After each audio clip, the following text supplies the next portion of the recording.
चुकीचं आहे. धारावी दिली नाही का, एअर इंडिया दिला नाही का, बांद्रा लिक्विडेशन दिली नाही का, मुलुंड दिली नहीं का, कुर्ला दिली नहीं का, कांजूरमार्ग दिली नहीं का, कोळीवाडा दिला नहीं का, रमाबाई दिली. तो जो जमीन सरकारी है वो हमारे अदानी की. नमस्कार और आप सभी का एक बार फिर से मेरे इस चैनल पर बहुत बहुत स्वागत है.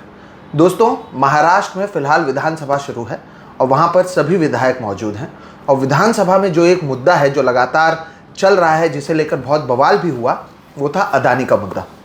उस मुद्दे में ये कहा गया कि प्रधानमंत्री मोदी के दोस्त को एक तरीके से मुंबई दे दी गई है और उसे लेकर बहुत बवाल हुआ. और जिन्होंने इस मुद्दे को उठाया, जिसे लेकर पूरा विधानसभा में हमने देखा कि किस तरह से हंगामा हुआ, वर्षा गायकवाड़ वो हमारे साथ हैं. ये धारावी से ना केवल विधायक हैं बल्कि मुंबई कांग्रेस की अध्यक्ष भी हैं और लगातार ये मुद्दा उठा रही हैं. आपको याद होगा, हम धारावी भी गए थे. धारावी से भी हमने बताया था कि वहाँ पर अदानी के खिलाफ लोग क्या कुछ कह रहे हैं. मैम, बहुत बहुत शुक्रिया हमसे बात करने के लिए.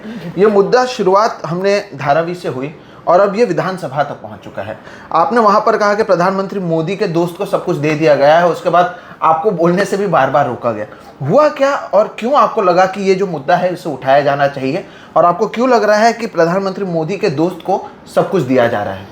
देखिए, मैंने कल भी एक चीज़ कही थी, जैसा आपने जिक्र किया कि जैसे मैंने कहा कि देश के पंतप्रधान प्राइम मिनिस्टर के दोस्त अडानी जी, वैसे सब लोग मेरे ऊपर टूट पड़े. तभी भी मैंने उधर खड़ा होकर कहा कि आप लोग विरोध की भाषा और विरोधक का क्या कहना है और क्या इशू पे वो बात कर रहे हैं वो सुनना ही नहीं चाहते. आप जनभावना भी सुनना नहीं चाहते. मैं इसलिए ये सब चीज़ कह रही हूँ कि देखिए, जिस तरह से हम मुंबई में सभी लोग यहाँ रहते हैं, मुंबई एक अलग शहर है. यहाँ पे जो भी आता है उसको मुंबई अपनाने का काम करती है.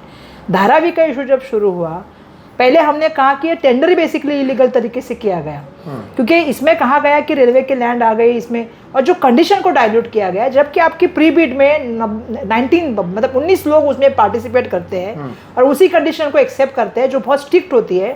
फिर किसी को टेंडर लग जाता है, फिर बाद में एक कंडीशन के लिए हम वो टेंडर कैंसिल करके किसी और को टेंडर के लिए प्रोसेस फॉलो करते हैं. तो जब बिल्डर आने के बाद आपने ये कंडीशन डाइल्यूट क्यों की?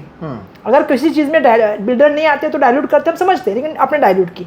और डाइल्यूट भी ऐसे की कि जैसे उसका एरिया कम कर दिया, उसका अनुभव का कम कर दिया, ग्रुप ऑफ पब्लिक का कम कर दिया, ताकि आपको एक मैनिपुलेट करके टेंडर किसी को देना था.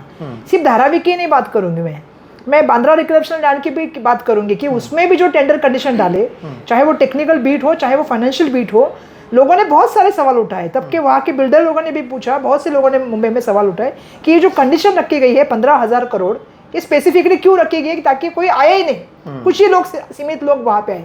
उसी तरह से धारावी के लिए भी कंडीशन इतनी सीमित कर दी गई कि ये टेंडर हमें मालूम है, क्योंकि उसमें जो पहला टेंडर आया वो आया 5,000, आपको मालूम है, 5,069 करोड़ का.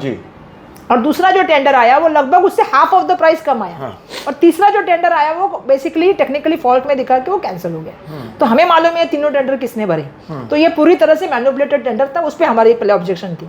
फिर हमने ये देखा कि बाकी सभी मुंबई के विकासकों के लिए डीसी रूल है, लेकिन जब दोस्त की बात आती है, अडानी की बात आती है, तो उसके लिए डीसी रूल बदले जाते हैं. उसके लिए डीसी रूल का रूपांतरण अलग रूप से किया जाता है.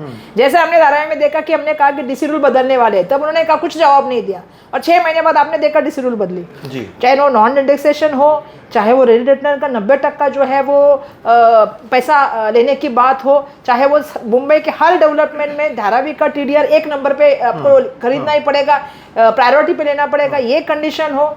चाहे आप देखेंगे धारावी का जो सब डेवलपमेंट में हम आपको यहाँ पे करने वाले नहीं है, 7 लाख लोगों को बाहर में. तो हमें जो भी कंडीशन दिखी, इसमें हमारे लोग का फायदा क्या है? तो वर्षा मैम, आपका ये कहना है कि टेंडर के नियम बदले गए, उसके बाद अपने दोस्त को फायदा देने के लिए वहां पर अलग अलग नियम लाए गए, 100%. और ये केवल धारावी में नहीं किया गया, ये बांद्रा में भी किया गया, बाकी जगहों पर भी किया गया, और यही मुद्दा आप विधानसभा में भी उठा रहे हैं. जी, क्योंकि आप देखिए, उन्होंने धारावी के बेस लेके उन्होंने पूरे मुंबई को कहा गया कि मुंबई में एक तो नॉन इंडेक्सेशन की वजह से पूरे मुंबई उनके लिए हो गई, साउथ मुंबई भी उनके पास आ गई. बेसिकली आप नॉर्थ मुंबई और वैल्यू ऑफ लैंड के हिसाब से डेवलपमेंट का वो TDR का करते हैं, लेकिन उनके पास वो भी कट हो गया.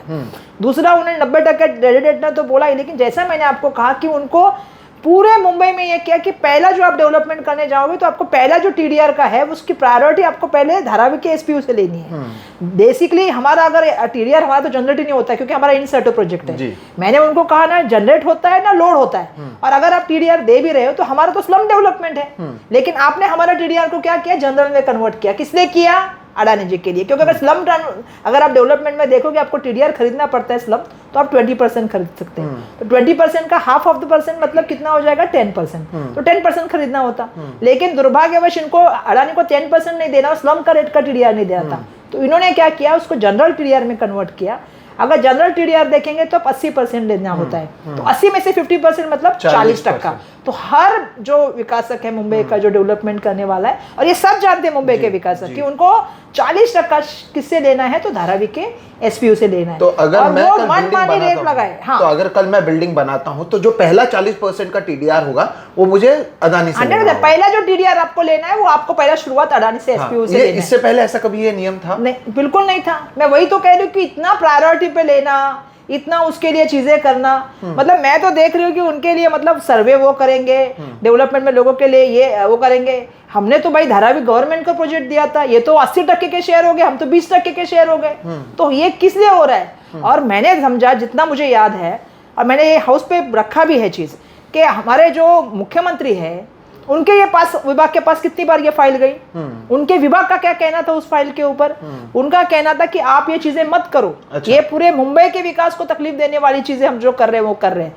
वो जब वहां के, अभी नाम नहीं लेना चाहती हूँ मैं, कुछ अधिकारियों ने तो कहा भी कि हम नहीं करेंगे। मुख्यमंत्री महोदय को ऐसा लगा स्लम टीडीआर तो 10% हो सकता है, जब उनको ये पता चला। लेकिन इसके बीच में कुछ हालचाली हुई। हमारे देश के प्राइम मिनिस्टर ने उनको सब फैमिली बुलाया था, वो दिल्ली में गए और दिल्ली में मिल के आए, और मिलने के आने के बाद बाहर आके उन्होंने ये स्टेटमेंट किया कि महाराष्ट्र के किसान की बात नहीं की, धारावी के कामगार की बात नहीं की, महिला की बात नहीं की, मुंबई की बात नहीं की, कि हमको धारावी का प्रोजेक्ट जल्द से जल्द करना है। और उसके बाद फाइल क्लियर हो गई। ये बहुत महत्वपूर्ण बात है। आपने कहा कि मुख्यमंत्री भी इस नियम के खिलाफ थे और सीएम ऑफिस जो है वो भी इसके खिलाफ था, लेकिन फिर ऊपर से दबाव आया और चीजें हुई, और आप लगातार इस पर बात कर रही हैं, और 40% दिया भी गया, ये भी हम बता रहे हैं। लेकिन ये आपने जो कल बात कहा कि ये केवल धारावी तक अब इन्होंने सीमित नहीं किया है, मुंबई के अलग अलग जगहों पर भी अब अडानी जो हैं वो फैलते नजर आ रहे हैं। और आपने ये बात भी कल हाउस में रखा, चाहे आपने बांद्रा रिक्लेमेशन की बात की या सॉल्ट लैंड की हमने बात देखी है, वहाँ पर हमने देखा कलीना में किस तरह से एयर इंडिया के जो कॉलोनीज थे वो तोड़े गए। ये सारे मुद्दे आप उठा रहे हैं, और धारावी में क्योंकि आप हैं वहाँ पर किस तरह का मैम दबाव बनाया जा रहा है, कल आपने उसका भी जिक्र किया था अपने भाषण में। देखिए, धारावी में तो ऐसा परिस्थिति आज है कि हमारे पुलिस यंत्रणा, हमारी सरकारी चाहे वो बीएमसी हो या म्यूनसिपल कॉर्पोरेशन हो, सब यंत्रणा अब ऐसा काम करने चाहिए कि जैसे कि वो जो है उनके ऊपर बहुत बड़ा दबाव है, राज्य शासन का और केंद्र शासन का। सबको मालूम है कि उनकी सरकार है केंद्र सरकार में, और वो कितने महत्वपूर्ण है, तो सब देश के लिए सबको मालूम है आजकल। तो इसी वजह से सबके ऊपर दबाव है। पहली बार मैंने देखा कि एक्स ऑफिसर्स जिनका धारावी से रिटायरमेंट हो गए हैं, मैं नाम भी लेना चाहूंगी, गंगावने है, अंसाटे है, और ऐसे 2-3 ऑफिसर है जिनका वहाँ पे ऑफिस खुला गया, और वो बार बार सबको फोन करते हैं वहाँ पे। मुझे नहीं पता, लेकिन एक्स का मतलब वो होते ना, क्या शूटर होते हैं, उनको क्या बोलते हैं, एक हमारे यहाँ पे हाँ शूटर ही बोल सकते हैं, वो क्या बोलते हैं, वो शार्प शूटर, वो जो होते हैं ना पुलिस के एनकाउंटर स्पेशलिस्ट, वो अभी हमारे यहाँ पे घूमने शुरू हो गए। अच्छा, तो मैंने उनका नाम लिया लास्ट टाइम, तो उन्होंने बोला मैं तो नहीं घूमूंगा, मैं नहीं ये करूंगा। तो मैंने एक पत्रकार के सामने उनका नाम भी लिया कि भैया वो क्यों घूम रहे हैं हमारे धारावी में, कब पहले घूमते नहीं थे, अभी अचानक घूमना शुरू हो गए। तीसरा इंपॉर्टेंट चीज जो मैं देख रही हूँ, हमारे यहाँ पे अभी आपको ये भी निकालना पड़ेगा कि हमारे यहाँ पे कितने लोगों को गुंडा का अभी क्या चल रहा है, कि किसको जो कल परसों वो मैं अनिल परब जी का भाषण ऊपर के हाउस में सुन रही थी कि कितने लोगों को पेरोल पे छोड़ा है, गुंडों को 100%। तो गुंडों को अब धारावी में पेरोल पर रखा जा रहा है। अभी 100% उनको आप मालूम कीजिए कितने गुंडों के ऑफिस हो गए, आप मालूम कीजिए ना कितने गुंडों के ऑफिस हो गए। क्यों हो गए? क्योंकि उनको ये चाहिए इस मामले में कि किसी भी तरह से लोगों पे दबाव हो। देखो, उनको ऐसा लगता है कि गरीब आदमी है, उसके जमीन हम इजीली हड़प लेंगे। उनके लिए वो जमीन है, हमारे लिए हमारा विश्व है, हम हमारे विश्व लेके घर के लिए झगड़ा कर रहे हैं। देखो हमको क्या मिला इस सब प्रोसेस में, हमको क्या मिला, 7.5 लाख लोग, हमारे 7 लाख लोग हमारे बाहर जा रहे धारावी से, उनको कह रहे हैं कोई मुलुंड में जाओ, अभी कल मुलुंड के एमएलए गए, हमने तो नहीं कहा, लेकिन वो जमीन हम मिलने का प्रोसेस तो चालू है ना, क्योंकि हमारे लोगों के लिए मोर्चा क्यों निकाला फिर मुलुंड के लोगों ने, क्योंकि धारावी के लोग नहीं चाहिए ऐसा बोला उन्होंने। तो हमारे 7 लाख लोगों को आप बाहर भेजने का काम कर रहे हो। दूसरा, हमारे जो लोग रेलवे के लैंड जिसके ऊपर आपने टेंडर किया, अब रेलवे ने आपको बता दिया, सीओ को, हमारे डीआरपी के को, हम आपको सबलेंस नहीं कर रहे। तो जो हमारे लोगों को आप शिफ्ट वहां पे कर रहे हो, उनको 350 एरिया तो कांग्रेस के कार्यकाल में हमने दिया है। आपने क्या नया एक एरिया का 1 इंच बढ़ाया, क्या नहीं बढ़ाया? जबकि आपको टीडीआर बहुत मिल रहा है। हमको मालूम है कितना, जितना डेवलपमेंट धारावी हो रहा है उससे कितना परसेंटेज आपको टीडीआर मिल रहा है, आपको कितना एफएसआई मिल रहा है, हमको मालूम है। तो हमारा कहना है कि आपको इतना फायदा मिल रहा है, आपको एक्सटेंशन ऑफ बीकेसी करके आपको पूरी जमीन चाहिए, आप हमारे लोग को कह रहे जाओ रेलवे लैंड में। अगर वो रेलवे लैंड में हमको लैंड ही नहीं मिलने वाली, आप डेवलपर लैंड के ओनर रेलवे, तो हमारे लोग को ओनरशिप कैसे मिलेगी? पहला हमारा ये है। दूसरा है कि वहां पे जो लोग अभी रेलवे लैंड में रह रहे हैं उनको भी ये लोग कह रहे हैं कि स्थलांतरित करो। तो अगर ऐसा ही इनका सोच चलता रह गया तो हमारे लोग कहाँ जाएंगे? तो हमारी जमीन, हमारा सब कुछ, और वहां पे आके वो अपना चालू कर देंगे। तो इस तरह से मैं इतना ही कहना चाहूंगी कि जो विकास चल रहा है, विकास के नाम पे हमने तो विकास अभी सुनते सुनते 14 से आ रहे, लेकिन जो चीजें चल रही है बिल्कुल गरीब आदमी के जमीन पर हड़पना, सरकारी जमीनों को लेना। अब एरिया कॉलोनी की बात ले लीजिए ना, 1600 कर्मचारी, जब तक वो जीवीके के पास थी, क्योंकि वो एयरपोर्ट जीवीके के पास था इंटरनेशनल, इनके पास जब से वो आया फिर डोमेस्टिक पे इनकी नजर पड़ी कि भैया इतनी बड़ी लैंड है कलीना में जी, 4 कॉलोनी एयर इंडिया की, वो केस लड़ रहे। उस बीच में पुलिस वहां पे गई तो मैंने फोन किया कि आप गए क्यों, जबकि वहां पे कोर्ट का स्टे है। मैंने डीसीपी से बात किया, मैंने सीनियर से बात किया, बोले नहीं था, हमको ये था, आप दिखाओ पेपर। अरे मैंने बोला पेपर चेक करो। तो जब लोग इतना, आप 1600 लोगों से अभी 350 लोग बचे, लोगों के पानी बंद कर दिए, इलेक्ट्रिसिटी निकाली, लोगों ने हाईकोर्ट में जाके वो सब चीजें वापस ली, लोगों के पैसेजेस बंद कर दिए, तो ये किसका राज चल रहा है? ये बहुत महत्वपूर्ण था, आपने सवाल उठाया। और दर्शकों जो मुंबई से नहीं जुड़े, मैं आपको बताऊं, जो धारावी जगह है वो मुंबई के बीचों बीच है। तो आपको वहाँ से कहीं पर भी पहुँचना हो, चाहे वो एयरपोर्ट हो, चाहे वो दक्षिण मुंबई हो, चाहे वो नॉर्थ मुंबई हो, या मुंबई से बाहर निकलने के लिए MTHL लेना हो, धारावी सबसे प्राइम प्रॉपर्टी है। और आपने इस शहर की जो दिल है वो किस तरह से दिया गया, वो तो खुद आपने सुना कि क्या कुछ वहाँ पर हुआ। उसका महत्वपूर्ण बात यह है कि वहाँ पर अब गुंडों को पेरोल पर रखा जा रहा है, लोगों को दबाव बनाने के लिए एक एनकाउंटर स्पेशलिस्ट को बुलाया जा रहा है। ये हम मैम वो सत्या फिल्म में नहीं देखे थे, मुंबई का किंग कौन, भिक्कू मात्रे, तो अब लगता है मुंबई का किंग नया कोई और हो चुका है। आपने वो काला पिक्चर देखा है क्या? काला पिक्चर, ऐसा पहले भी बहुत सारे पिक्चर, वो राणा पाटेकर की एक पिक्चर थी, याद है क्या? वो मैं देखी थी, किसकी, वो डिम्पल कपड़िया की, क्रांतिवीर। हाँ, क्रांतिवीर। ऐसे ही है कि जिस तरह से एक की हमारी नजर पड़ गई तो फिर उसके ऊपर नजर के लिए, उसको उलझाने के लिए, उसको ये करने के लिए लोगों को तकलीफ देने का काम हो रहा है। तो मेरा आज पर आखिरी सवाल ये है कि जब आप ये मुद्दे को उठाते हैं, क्योंकि आप लगातार इस मुद्दे को उठाते रही हैं, हमने भी कई सारे रिपोर्ट्स धारावी से की हैं, तो आपको लेकिन बोलने से ही रोका जा रहा है। कल कितनी बार टोका गया, आपको बोलने नहीं दिया गया, आपको झगड़ा करना पड़ा, स्पीकर से समय मांगना पड़ा, क्यों रोक रहे हैं आपको जब आप ये बात कर रही हैं? देखिए, मैंने कल उनको कहा कि अगर मुंबई का, अगर हमको मालूम है कि अभी आपको मालूम है कि जैसे मैंने कहा एयर इंडिया कॉलोनी, धारावी, फिर बांद्रा लिक्लेशन लैंड, अभी आप बोलोगे अबुद्दर नगर, फिर आप बोलोगे मोतीलाल नगर, फिर आप बोलोगे मिठागर, फिर आप बोलोगे मुलुंड के, अभी हम लोग को शिफ्ट करने की बात करें तो उनको ही, वो धारावी का डेवलपमेंट कौन करने वाले हैं? सही बात। हाँ, अभी वो जमीन नहीं दी है वो सेकंड बात है, लेकिन करने कौन वाला है? वो जमीन किसके पास में बाद में? तो वो मुलुंड की जमीन उनको मिलने के तो साइन कोलीवाड़ा, सरदार। तो मेरा ये सवाल है कि इतना सब इनको दिया जा रहा है क्यों? और दूसरा एक सबसे इम्पोर्टेंट बात है कि इसमें आप, सबसे बड़ी बात है कि सब लोगों को इनके दरवाजे पे, मुंबई पे विकासकों को उनके दरवाजे पे लेके आए, क्योंकि पहला प्रायोरिटी पे टीडीआर आपको इनसे खरीदना है, तो ही आप डेवलपमेंट का प्लान सबमिट कर सकते हैं। तो ये कौन है ऐसे मुंबई के बादशाह कि इनके पास सबने जाके बैठना चाहिए, और इनका इसमें मुंबई में इनका कॉन्ट्रीब्यूशन क्या है? तो मैंने ये सवाल पूछना शुरू किया, और मैंने 2-3 और मैंने मुद्दे उठाए कि जब से ये सरकारें बनी है सब मित्रकाल के लिए बनी है, इसमें किसी गरीब आदमी को कौन सा चीज का फायदा हो रहा है? देखिए, एक तो मैंने सीख लिया है कि इनको सच सुनना नहीं है, इनको लोगों की बात सुननी नहीं है। हम हमारे लिए नहीं बोल रहे, क्योंकि हमारी जनता को तकलीफ है। 7 लाख लोग अगर जाएंगे तो हमारे लोग जाएंगे, अगर हमारे लोगों को अगर ओनरशिप नहीं मिलेगी तो ये जिम्मेदारी हमारी लोक प्रतिनिधि बन के, अगर हम नहीं बोलेंगे तो कौन बोलेगा? तो आप अगर किसी की आवाज समझते हो, दबा सकते हो, तो हमने ये सीखा है कि आप किसी की आवाज दबा नहीं सकते हो। जितना वो दबाने की कोशिश करेंगे उतना हम जोर से वापस आके बात करेंगे। हम किसी से डरते नहीं है। हमको मालूम है कि अभी सरकारी यंत्रणाओं का कितना इस्तेमाल हो रहा है, हमको भी मालूम है, आपको भी मालूम है, आप भी उसमें से जानते हम है, तो सबको मालूम है कि सरकारी यंत्रणाओं का किस तरह से इस्तेमाल हो रहा है। लेकिन एक चीज़ मैं कहना चाहूँगी कि जो सत्य को जानता है, सत्य तो यही है, सत्य को हमको मालूम है कि इसकी आगे जाने वाली क्या परिस्थिति होने वाली है, क्योंकि उनके लिए ये एक BKC 2 है और हमारे लिए सबसे बड़ी बात हमारा घर है। बिल्कुल। तो जहाँ हमारा घर है वो हमारा, क्योंकि हमारे पास उनके जैसे 15-20 घर नहीं है, हमारे पास एक ही घर है।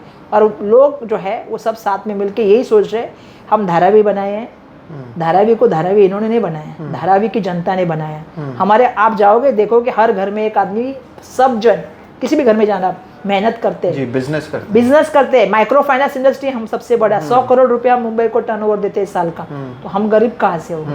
हम उतनी ताकत रखते हैं कि हम, अगर वो बड़े अमीर है तो हम दिल से अमीर हैं, मेहनत कश लोग हैं। तो इतना जल्दी से समझ रहे हैं कि हमको हरा देंगे, तो हम नहीं हारेंगे। हम हमारे घर की लड़ाई लड़ रहे और उसको हम लेके रहेंगे, हमारा है। तो जब तक हमें धारावी में घर नहीं मिलेगा हर आदमी को, तब तक ये लड़ाई जारी रहेगी। बिल्कुल, तो ये लड़ाई जारी है और मैंने जानबूझकर इनसे बात इसलिए की क्योंकि ये मुद्दा अब महाराष्ट्र के विधानसभा तक पहुंच गया। और देखिए, जैसे ही इन्होंने कहा प्रधानमंत्री मोदी के दोस्त अदानी, तो इनके खिलाफ इतने लोग उधर बोलने लग गए कि इन्हें बाद में बार बार टोका गया। लेकिन दोस्तों, इसके जरिए मुद्दा जो है, जो ये वहाँ से रिप्रेजेंट भी करती हैं उसी इलाके को, जैसे कि इन्होंने बताया कि पहले धारावी उनको देने के लिए, अदानी को देने के लिए किस तरह से नियमों में बदलाव किया गया, टेंडर पास करने के लिए कैसे नियमों में बदलाव किया गया, कैसे बाकी बिल्डर्स को ये कहा गया कि अगर आप मुंबई में कहीं पर भी विकास करना चाहते हैं तो आपको जो TDR है 40% TDR, पहला 40% TDR वो गौतम अदानी के पास से ही लेना होगा। और सबसे अहम बात जो इन्होंने कहा कि कुछ लोगों के लिए शायद वो ज़मीन महत्वपूर्ण है, इनके लिए ज़मीन पर रहने वाले लोग महत्वपूर्ण हैं। और यही पूरा मामला है जो धारावी से शुरू होकर अब विधानसभा तक भी पहुंच चुका है। अब देखना यह है कि अमृतकाल में आगे क्या कुछ होगा, क्योंकि लड़ाई जो है वो लगातार जारी है। अब ये जनता की लड़ाई है और ये अमृतकाल ही है जब कुछ लोग अपने मित्रों के लिए काम कर रहे हैं, और जब ये बात विधानसभा में उठाया जाता है तो मुंबई कांग्रेस के अध्यक्ष जो धारावी से ही हैं, वहाँ के रिप्रेजेंटेटिव हैं, वहाँ के MLA हैं, उन्हें बोलने नहीं दिया जाता। तो दोस्तों, आज के वीडियो में इतना ही, और आपको बताने की कोशिश यही थी कि ज़मीनी स्तर पर क्या हो रहा है।